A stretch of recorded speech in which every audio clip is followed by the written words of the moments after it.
I predict that you'll really enjoy this video. I'm sorry, I really dislike myself on a fundamental level right now. Hi, how you doing? My name's Tamrin, and I was going to wear this headscarf, but I couldn't make it work. I was trying to go for Megan Draper from Mad Men look, and it just didn't work. I think the reason it didn't work is because I would just be too powerful with the headscarf. Like, I would be undefeatable, no one could ever match it, and that is the reason that the universe decided for it not to work.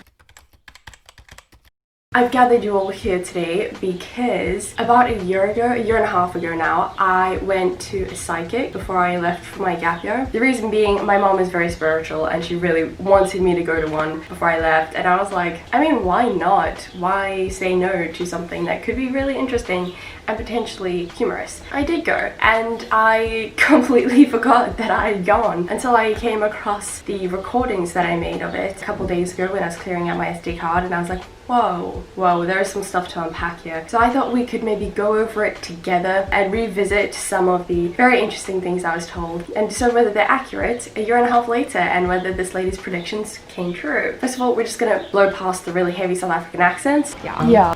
I sound like a completely different person back then. She also continually refers to me as Taryn, omitting my M, so much for being psychic. Maybe I'm gonna change my name to Taryn, who knows. The way she explained it, she said that she has a spirit guide. That spirit guide gives her the messages to pass on, so she's not coming up with these answers, her spirit guide is telling her the answers, and the way she gets these like angelic whisperings is she will ruminate and meditate over a photo that she's been sent, and then she'll write down everything that she gets from that photo. So I sent her a photo of me, she pondered over it and then came to some sort of conclusion in her mind, scribbled some stuff down, R.E. me, and then a day or two later I went and sat down with her and we had a good old chat. What did she tell me, you ask? Well, something very interesting that she told me was that apparently my spirit animal at that moment, apparently spirit animals change often, but my one back then was a squirrel. I didn't know any of this. She told me that it meant that there was a big move coming. I had to live in the moment, take risks, be spontaneous, like a tree squirrel, I think, leaping from place to place, you know, darting. It's very accurate. To have fun and just don't take life so seriously and trust my intuition. And all of that I think is actually relatively accurate because I was literally weeks away from going on my gap year. You know, that requires a big move, being a bit spontaneous. A lot of what I did last year was very spontaneous and none of the things I properly planned out really happened. I just kind of adapted and changed as things came along. So without intentionally trying to be, I was very spontaneous. I think I really fulfilled that part of the prophecy. So after all of that, she basically broke down my reading into 3 different categories, and that was relationships, career path, and life path. We've got my whole life laid out in front of her here, and she's just gonna tell me what's gonna happen. The career path was a little questionable. A lot of what she said was very accurate though, and I found that a lot of the things that she told me then I didn't really find applicable to my life, and now going over it I'm a little more like, oh yeah, okay, I can kind of see that. Apparently I'm an old soul, which makes so much sense. I feel like I've been 40 since I was 10, and what I'm really going to do in life apparently is something to do with teaching and healing, teaching people, healing people, potentially working with children or with animals, which was interesting to hear because I don't enjoy teaching and I don't enjoy teaching children. So hearing that, it was kind of like, are all my life plans gonna fall apart and I'm gonna end up having to do something I don't want to do? But the more she explained it, the more it was kind of like, it's very loose terminology. Like, teaching could literally be like what I'm doing right now, like YouTube, influencing people, changing people's mindsets about something. I'm going traveling to Southeast Asia next year. When I go there, maybe I will teach English for a period or something like that. You know, it's all very loosely based, although she seems to think I'm going to base an entire career around something like this, which I won't. I'm pretty certain I won't do that. Yeah, but she said teaching or healing, and healing could be so many different things. It could be like holistic, it could be like doctor, nurse, psychologist, you know, there's so many different avenues of that. I mean, I have been working in the charity sector recently. I can see myself getting involved in something like that. Whether that's really termed as healing, I'm gonna say it is. Once again, is it a career, like my ultimate career goal? No. But I do want to help people in some capacity. That is my goal, to help people. So if that's kind of what she was getting at there, then that's pretty accurate, and I'm still on track just a little delayed because I can only study in 2022. But other than that, we're totally fine. My life path, that's what I was quite excited about, because I was like, you know, I think I have a pretty bright future ahead of me. I think life's gonna go well, and she seemed to think so too, for the most part. I don't know if you want to hear this, but anyway, your life direction. Yeah, she told me I need to change my life up, be spontaneous, be myself. She said that I was walking in like the right lane, or following society's expectations a little too well, which makes sense. I mean, I was in high school at the time. There wasn't much I could really do about that. I was kept on a pretty rigid time schedule and pretty rigid life map up until the point that I graduated, because otherwise I wouldn't have graduated. I guess she was just saying like, okay, that's enough of that, just go do what you want to do now. And she also said that I was missing life. I needed to take that step and project myself. I hide myself too much. That's very true. That resonated with me a bit then, and a lot more now. Like whenever I'm not doing something I want to do, I feel like I'm wasting life, and like I'm just not doing what I'm meant to be doing, and there's like this constant anxiety in my head. But when I'm doing something I want to be doing, like traveling or writing or YouTube or something like that, I feel really good and really happy and like satisfied with myself and my work. I think that has kind of developed over the last few years. Now that I've had the option to do what I want, when I'm not doing it, I get a bit panicked. Yeah, I think that was pretty accurate. That kind of turned out pretty much as she said. One interesting thing she did say, which I actually really believe this, is that low esteem attracts negativity. I've always struggled a bit with my self-esteem, and I think that really did resonate, especially as I've grown and my self-esteem's built up a little bit. I've seen the different types of people I've attracted throughout that transition period, and it has become a lot more positive. And I think she said something about being happy with who you are. That's something you see on like a sparkly sequined pillow in a bedding store. It's easy to say and very, you know, general broad advice to give out, but very hard to follow through on. I've never, you know, seen a pillow like that and been like, be happy with who you are. Yeah, that is so true. Yes. Flip switched. I couldn't be happier with who I am. It's not how it works, but once you acknowledge that you need to work on it, it is something that you can start to work on.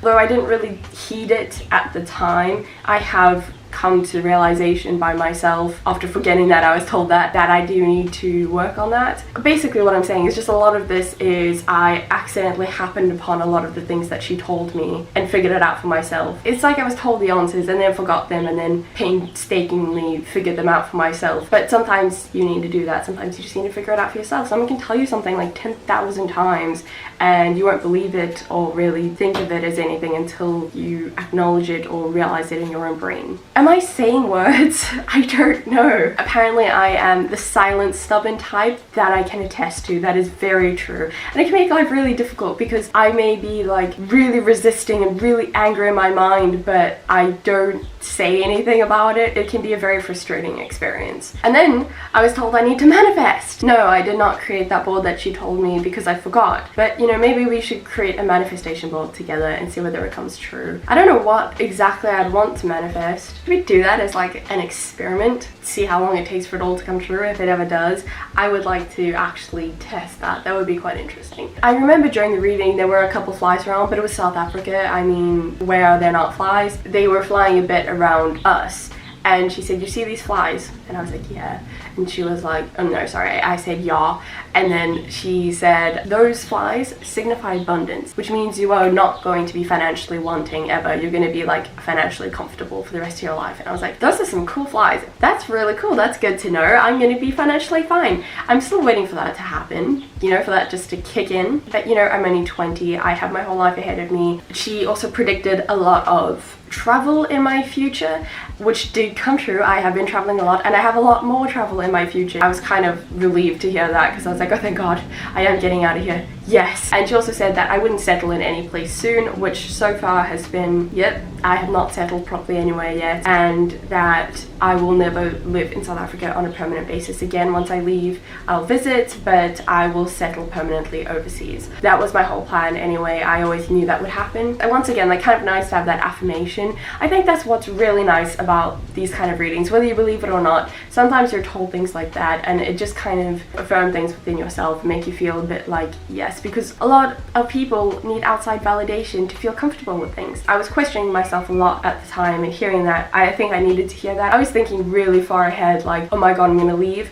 and then what if my parents die? What if something bad happens and I'm not here for that, and I'm not here to look after them, or something like that. I think she kind of picked up on that a lot, because she kept saying, like, you need to leave your family. You need to leave your family and live for yourself. Stop worrying about your family. And I was like, okay. Thing is, like, my fears kind of did come true, because 2 of my dogs have died since I've been overseas. So that's really sad. I was really bummed that I wasn't there for that, for my family and for the dogs. But no humans have died yet, so touch wood. And then relationships, which I actually think it was the most interesting for me. She said some things that I think are a little questionable, like that you as a spirit chose your life path and therefore you chose all the bad things that happened to you. I understand what she is getting at. I know she's not victim blaming, that's not what she's doing, but I don't know, just the thought of that made me feel a bit uncomfortable. I feel like if you think to yourself like, oh, I chose this, you're more likely to just accept your lot and not fight against something that's happening to you that you don't deserve, or something like that. I don't know, am I even making sense?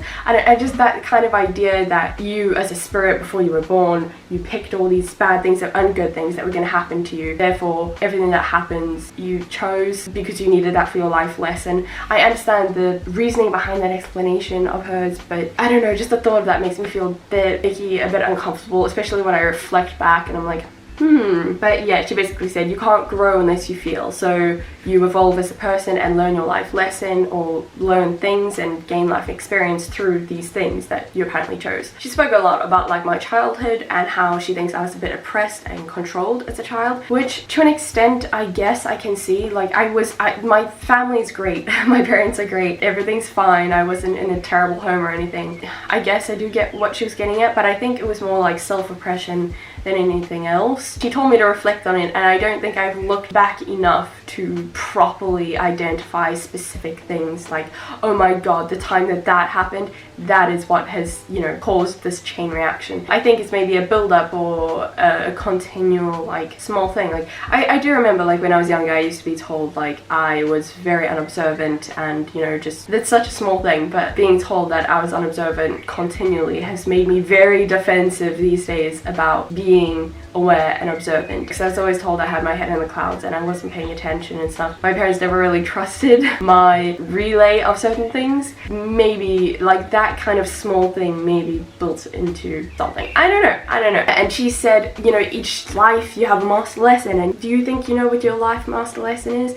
And I was like, is this a trick question? And I literally guessed like, I don't know, maybe self-worth or something. She's like, yes. Self-worth and self-love. You need to work on your self-esteem. Apparently because self-love is a very difficult life lesson to learn, it's just further evidence that I'm a really old soul. And the way I can work on this is to connect with my inner child, and just go back mentally and meditate over everything that happened. Then I will be fine, then I will be cured. We look forward to that. What she kind of said there, how I need to, you know, grow separately and become independent of my family, I did. So that was a good prediction and a good recommendation. I mean, my mom and my brother and everyone else in my family, I'm sure, also grew a lot from not having me there as well, and I think it's just mutually beneficial to everyone. Then she kind of got into like romantic relationships, and she said she picked up a lot of hurt from my like past relationships. Now the last relationship I was in was when I was in grade 6. I was 11. That one kind of baffled me. I was kind of like, you mean like when I'm playing Sims? I mean, in Sims I had like 5 husbands and 3 of them had died at that point, so maybe that's what she was referring to. I was just kind of like awkwardly like, I haven't really had a boyfriend or a girlfriend or anything, and she was like, oh, okay, but like you've dated though, right? And I was like, no. It was really awkward. I don't know, now that is a lot more applicable to my life now, I guess, like hurts on past relationships. And it's not even romantic relationships. What maybe I'm stretching this, but what I think that could be, if I apply it to now, is this pattern that has occurred about 4 times where I've had a friendship and that person has wanted something more of me in a romantic sense, and I have not wanted that. I've just wanted to be platonic. Obviously, a lot of those kind of friendships fell apart, not through any fault of my own or their own, but just because there's this, you know, like sudden shift in the relationship. I guess there's a lot of hurt there. So if that's what she's referring to, you got it. She said she can see the person that is my like soulmate and who I'm gonna end up with. And you guessed it, he's apparently tall, dark and handsome. She literally said that, and apparently I will meet him on my travels. She sees somewhere beachy. And I was in Greece last year. I never met anyone on the beaches, so maybe when I go to Southeast Asia, could I just be predicting my future? Or could I just die alone? Who knows? Tall, dark, handsome, warm, beachy area. I guess what she's saying is I'm gonna go on Love Island. That's kind of what I got from that. So I'm gonna be the next Love Island UK star. You know where to find me. Yeah, and apparently it'll be a bit of a challenge. There'll be, you know, some friction between us, but that's what I like. That's what she said. Well, I'm sensing that he's going to be a bit of a challenge for you, and you like that. But you're not going to be alone. That's a relief. Oh, Shane, were you worried about that? I'm not worried about it. I just kind of never thought I'd actually find someone I really wanted to be with. Yeah, and then she said something very worrying, very concerning. It has plagued my nightmares ever since. She said, "Now you won't understand this now." And I was like, oh god. Basically, she said that a child is a blessing, and then in the same breath said, you have to give up all your dreams and hopes for them, you know, and just stay at home with them. We give up our dreams, our hopes, everything when we raise our children. That really encouraged me. That was really great. What she doesn't know is that I don't want children. I don't even want to get married. I'm happy to have a partner, but marriage just does not appeal to me. That is a personal choice. I also don't want children, and that is another personal choice. And if I do ever have children, I will adopt, and the children I'll be adopting will be teenagers. Yeah, it was just very worrying, and I was like, oh my god, are you saying me and get accidentally pregnant? Please, dear god, no. That's not happening. No. Has it happened yet? No, I am not pregnant. And let's hope to stay that way. I don't know if she was trying to make it sound like really appealing to me, like you stay at home and you just lose all your hopes and dreams, but don't worry about that. You'll have a child, and that's the biggest blessing in life. I don't know if that was meant to sound appealing to me, like meant to make me want a child, because it did the complete opposite. It was like, those are all my fears of why I don't want children, coupled with a few more now that I've au paired. But I was just like, oh god, why? Why would you say this to me? I don't think she could have turned me off children any more than she did that day. There is this huge misconception that women are only, you know, worth something or living life right if they have a child, and I think that's ridiculous. If you don't want to have children, don't have children. Yeah, so that was the reading. That was what I was told. Accuracy level is probably about 80%. There are a couple things, the childbearing thing and teaching and stuff, that I didn't completely identify with or think like, yeah, that sounds about right. But she did say a lot of valuable things, and listening to it again now is actually kind of cool. It's kind of like hearing how prophecy was fulfilled or something. Whether you believe in like psychics or not, like hearing, as I said, hearing things like that can be really helpful and really reassuring. I'm glad I went either way, and yeah, I don't regret any of my life choices so far. Obviously psychics are real, so bye.